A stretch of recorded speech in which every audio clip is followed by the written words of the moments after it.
नमस्कार, सत श्री अकाल, आदाब, हेलो है केम छो, क्या हालचाल गाइस, कैसे हो आप सभी लोग। मेरा नाम है शिवम गुप्ता और आप देख रहे हो इंजीनियर सट्टा। गाइस आज मैं बात करने वाला हूं आप लोगों से रेलवे रिक्रूटमेंट बोर्ड में जो आप लोगों की असिस्टेंट लोको पायलट की पोस्ट आई हुई है 5696 अप्रॉक्सीमेटली 5700 पोस्ट आई हुई है। और यहाँ पर आप सभी लोगों को पता है कि इसका जो पहला पेपर होने वाला है वो नॉन टेक होने वाला है। और आज मैं आप लोगों से यही बात करूंगा कि नॉन टेक नहीं तो सिलेक्शन नहीं। ऐसा मैंने क्यों बोला है, क्योंकि अगर आपने नॉन टेक की प्रिपरेशन अच्छे से नहीं करी तो कहीं ना कहीं आप लोग CBT 2 नहीं दे पाओगे, आपका जो सेकंड स्टेट का पेपर है वो नहीं दे पाओगे और कहीं ना कहीं फिर आपको प्रॉब्लम्स होंगी। तो आइए सबसे पहले देखते हैं कि नॉन टेक्निकल में मुझसे क्या क्या पूछे जाने वाला है। अगर मैं एक एस्पिरेंट होऊंगा तो एस्पिरेंट के पहले तो आप लोगों को पता है कि ये जो पोस्ट है इसमें आप लोगों को 5696 पोस्ट आई हुई है। और यहां पर जो आपका पहला पेपर होने वाला है that is the first stage. अब इसमें अगर देखा जाए तो स्टेज 1 में जो आपका पेपर है पहला वो नॉन टेक का है। और नॉन टेक में भी अगर मैं आप लोगों को दिखाऊं तो यहां पर आप लोगों का मैथमेटिक्स होने वाला है 20 नंबर का, फिर उसके बाद जनरल इंटेलिजेंस और रीजनिंग है 25 नंबर की, फिर उसके बाद जनरल साइंस है 20 नंबर की, और जनरल अवेयरनेस बोल दो या करंट अफेयर्स बोल दो वो है 10। अगर इस तरीके से देखा जाए तो 10 नंबर मतलब टोटल 75 नंबर का पेपर ये होने वाला है। 60 मिनट आप लोगों को मिलने वाले हैं। अब गाइज अगर इस पेपर में देखा जाए तो जो चीजें मुझे बहुत इजी दिख रही हैं मैं उस सब के बारे में आप लोगों से बात करने वाला हूं। सबसे पहले जो चीज मैं आपको बताऊंगा आप उसको थोड़ा सा ध्यान से सुनिएगा और आप लोग फील भी करेंगे जो बात मैं आपको बोलने वाला हूं। Guys ALP assistant loco pilot का पेपर है, मतलब कि इसमें आप लोगों से ग्रेजुएशन लेवल का नहीं पूछा जाएगा। इसकी जो मैथमेटिक्स आने वाली है वो 10th-12th लेवल की होगी और मोस्ट ऑफ द जो मैथमेटिक्स है वो 10th लेवल की ही होती है। तो अगर मैं इस 20 नंबर के बारे में बात करूं तो इस 20 नंबर के बारे में आप लोगों को पता है कि ये पाना बहुत ही ईजी हो जाएगा, बहुत आसान हो जाएगा। इसमें आप लोगों को बहुत ज्यादा मेहनत करने की जरूरत नहीं है। अगर आप लोग मुश्किल से मुश्किल सिर्फ और सिर्फ 2 हफ्ते भी दे देंगे ना अपनी मैथमेटिक्स को तो ये आप लोगों से बनने लग जाएगा। ठीक है, अलॉन्ग विद दैट अगर मैं रीजनिंग के बारे में बात करूं तो इस रीजनिंग के लिए आपको 25 नंबर मिल रहे हैं। और अगर आप लोग SSC JEE का भी एग्जाम दे चुके हो तो आपको पता है रीजनिंग 50 नंबर की आती है। अगर कोई ऐसा स्टूडेंट है जिसने पहले से प्रिपरेशन करी हुई है SSC JEE की तो उसके लिए रीजनिंग और करंट अफेयर साइंस ये जो है 25-20 आप लोगों का 45 और 10 55 नंबर का तो आपका पहले से तैयार है और 20 नंबर का आपको तैयारी करनी है। तो मतलब आप लोगों के लिए तैयारी करना थोड़ा सा इजी हो सकता है। जो हमारे नए एस्पिरेंट्स हैं उन सभी लोगों को बता दूं कि देखो यहां पर गाइस जो रीजनिंग आने वाली है 25 नंबर की वो आप लोगों के लिए काफी इजी हो सकती है अगर आप लोग अभी से प्रिपरेशन करें। 2 हफ्ते आप मैथमेटिक्स को दे दीजिए और 2 हफ्ते आप लोग किसको दे दीजिए, अपने रीजनिंग को। तो मतलब आप बोलोगे सर 4 हफ्ते होते हैं, 1 महीने में सिर्फ ये करेंगे। नहीं मेरे लाल, ऐसा नहीं करना है। 2 हफ्ते ही आपको देने हैं और इसी 2 हफ्ते में एक पोर्शन आपका मैथमेटिक्स का और एक पोर्शन आप लोगों का सिर्फ और सिर्फ रीजनिंग का होगा। तो आप लोगों को यहाँ पर 2 हफ्ते में इसके बारे में पता चल जाएगा। अलॉन्ग विद दैट अगर मैं आप लोगों से बोलूँ जनरल साइंस के लिए तो जनरल साइंस का जो पेपर होने वाला वो 10th लेवल का ही होगा। और 10th तक में आने वाली जो आप लोगों की फिजिक्स, केमिस्ट्री, बायो जितनी भी सारी चीजें हैं उसके बारे में होगा। और ये सारी चीजें तैयारी की जा सकती हैं जब आप पुराने क्वेश्चन साइंस के देखेंगे। आप अगर साइंस के PYQs लगा लेते हैं तो इससे काफी कुछ आपको फायदा होगा।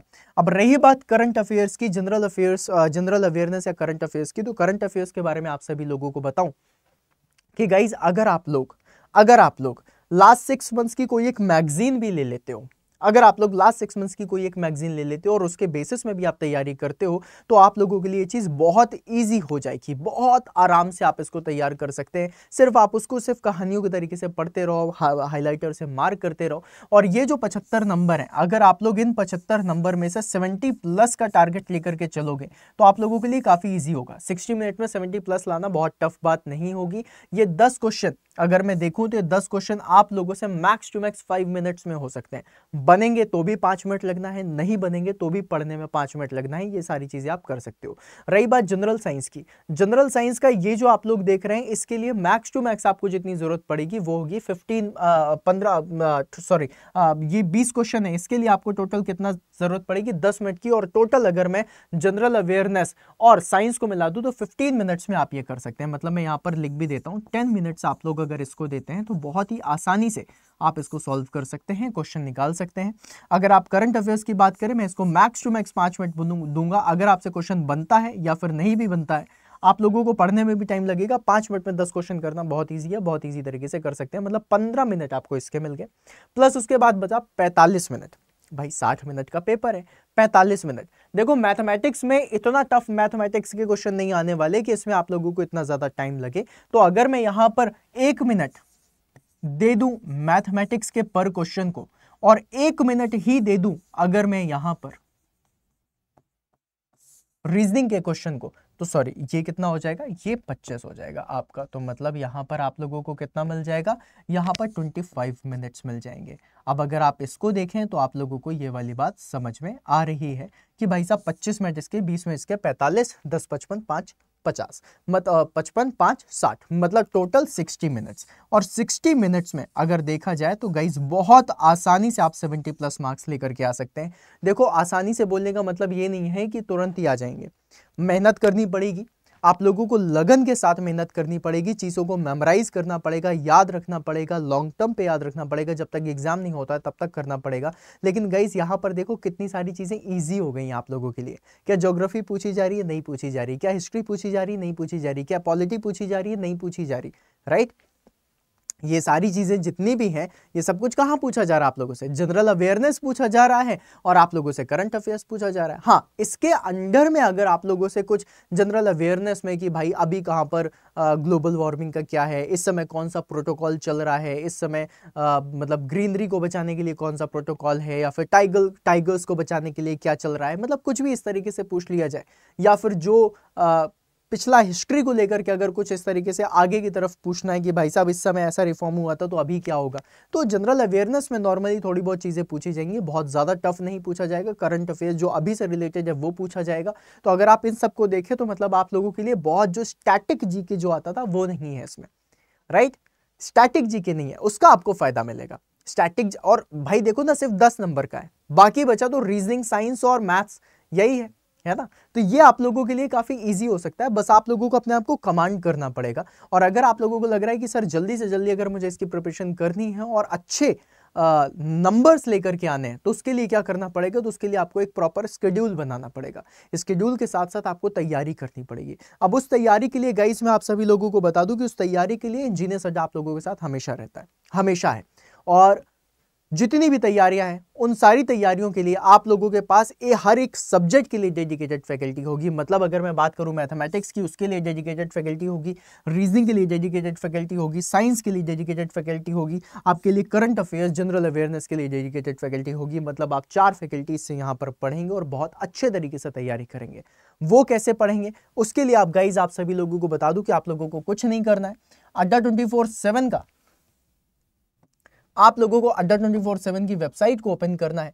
और जैसे ही आप यहां पर जाएंगे और अड्डा 24/7 की वेबसाइट को ओपन करेंगे, एक बढ़िया सुंदर सी वेबसाइट आप लोगों के सामने ओपन हो जाएगी। यहां पर ऑल कोर्सेज में जाइएगा, एजे एग्जाम्स के अंदर जाइएगा। और एजे एग्जाम्स के अंदर अगर आप मैकेनिकल स्ट्रीम से हैं या सिविल स्ट्रीम से हैं या फिर इलेक्ट्रिकल स्ट्रीम से हैं, इलेक्ट्रॉनिक स्ट्रीम से हैं, किसी भी स्ट्रीम से, फॉर एग्जाम्पल मान लो मैकेनिकल सर्च कर लिया, आरआरबी पे क्लिक करिएगा। जैसे ही आप आरआरबी क्लिक करेंगे आप लोगों को यहाँ पर 2 बैचेस दिखेंगे। एक दिखेगा आरआरबी जेई का, ये जूनियर इंजीनियर के लिए, और एक दूसरा दिखाई देगा पायलट आरआरबी एएलपी का। अगर आप आरआरबी में जाते हैं तो आप लोगों को ये बैच देखने के लिए मिलेगा। ये बैच अभी आपको दिख रहा है 1048 1048 का। इसको थोड़ा सा और सस्ता करते हैं गाइस। सस्ता करने के लिए आप लोगों को मैजिकल कूपन कोड बता देता हूं। वो जो मैजिकल कूपन कोड है गाइस वो है Y166। मैं अभी CBT 1 की मैंने आपकी तैयारी के बारे में बताया, राइट। और इसमें आप लोगों की तैयारी सिर्फ CBT 1 की नहीं, CBT 2 मतलब स्टेज 1 और स्टेज 2 दोनों की तैयारी कराई जाएगी। क्यों कराई जाएगी? क्योंकि आप लोग अलग अलग तरीके से बैचेस नहीं लोगे ना, आप लोग अलग अलग तैयारी नहीं करोगे, आप स्टार्ट से तैयारी करोगे। मैंने तो अभी आपको सिर्फ नॉन टेक्निकल के बारे में बताया है, टेक्निकल के बारे में भी आगे आने वाले समय पे बताऊंगा। और अगर आप इस बैच में इनरोल होते हैं तो आप लोगों को तो टेक्निकल की तैयारी मिलेगी। अब गाइज अगर मैं आप लोगों को यहाँ पर बताऊं तो असिस्टेंट लोको पायलट का ये जो बैच है वो आपको 950 रुपए का पड़ रहा है। तो अगर गाइज आप लोगों में से जितने भी स्टूडेंट हैं जो तैयारी कर रहे हैं और जो तैयारी करना चाहते हैं और एक फ्रूटफुल तैयारी करना चाहते हैं, एक सही डायरेक्शन में आगे बढ़ना चाहते हैं, तो उसके लिए ये बैच आप लोगों के पास होना चाहिए। और इसी बैच के लिए आप लोगों को सिर्फ और सिर्फ 950 रुपए देने, इतना ज़्यादा कुछ होता नहीं है। मतलब जब सिलेक्शन होगा, जब तैयारी करके आप जब आगे बढ़ोगे तो आप बहुत अच्छे तरीके से आगे बढ़ोगे। और जब सिलेक्शन होगा तो ये 950 रुपए तो आप लोगों के लिए कोई मायने भी नहीं रख रहे होंगे। मतलब इतने कम इन्वेस्टमेंट में इतना बड़ा रिटर्न जो आपको मिलेगा ना, वो नेक्स्ट लेवल का होगा। तो मेरे हिसाब से गाइज आपको आज के आज ही जा करके बैच को एनरोल करना चाहिए और बढ़िया वाली तैयारी करनी चाहिए। तो तैयारी करो।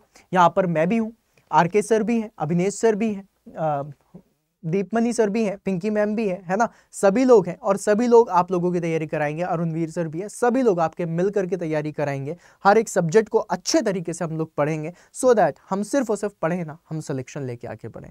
यूज करिएगा कोड Y166, मैं आप लोगों को बता देता हूँ कोड क्या है, Y166। आप इसका यूज करिए और बैच में इनरोल करिए और फटाफट से तैयारी में लग जाइए। मिलते हैं फिर गाइस बैच में, तब तक के लिए बाय बाय।